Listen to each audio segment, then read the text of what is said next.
कि एक रोज़ चचा ने ज़मीन का एक बड़ा कुबा फरोख्त किया, रकम जेब में डाली और कराची चले गए। वो वहाँ बंगला खरीदना चाहते थे ताकि अपनी फैमिली को बड़े शहर शिफ्ट कर सकें। कुदरत भी इतनी बेइंसाफ नहीं होती।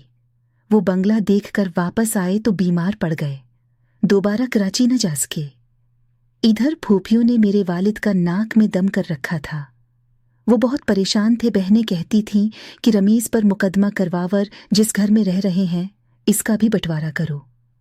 हालांकि दादी ने कह दिया था कि मेरे घर में सिर्फ बेटे हिस्सादार होंगे, बेटियों को ज़रिए राजी से इंसाफ कर देना, क्योंकि ये शादीशुदा हैं, उनके अपने अपने घर हैं। लेकिन अब वो गुस्से में घर भी बकवाने का कहती थी। वालिद साहब की कमज़ोरी का चचा ने खूब फ़ायदा उठाया और ज़्यादा दीदा दिलेर हो गए। इलाके की पुलिस उनको मानती और सियासत में भी उनका अमल दखल रहता। वालिद ज़मीनों पर जाते भी तो उनको कोई न पूछता। छोटे भाई ने न जाने कैसा जाल बिछाया था कि मुजारिये भी उनको न गर्दानते थे। वो ज़मीन के कागजात निकलवाने की तगो-दो करते रहे, लेकिन बहनों से सब्र न हो रहा था। वो हमारे घर आकर धरना देकर बैठ गईं कि मुकदमा कर दिया, फिर इस आबाई घर का बंटवारा कर दो। कैसे बंटवारा करते? अगर घर बेच देते तो हम कहाँ जाते? खुदा की करनी कि चचार मीज़ इस बार जब ज़मीनों पर गए, वहाँ किसी से उनका झगड़ा हो गया।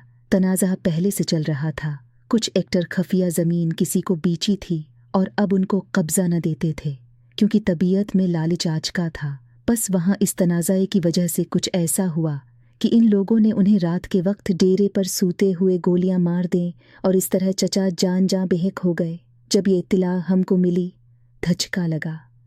बेशक बंटवारे का तनाज़ा था, लेकिन कोई भी उनकी जान का दुश्मन न था कि हम इस इत्तला पर शाद होते। सब ही रोने लगे। फूफियाँ भी आंसू बहा रही थीं और चची जो हमारे दरमियान अकड़ कर ऐसे रहती थीं कि जैसे ये राजधानी उन्हीं की हो, वो भी गम से निढाल अम्मी जान से लपट लपट कर रो रही थीं कि उनका तख्त व ताज सब कुछ चला गया था।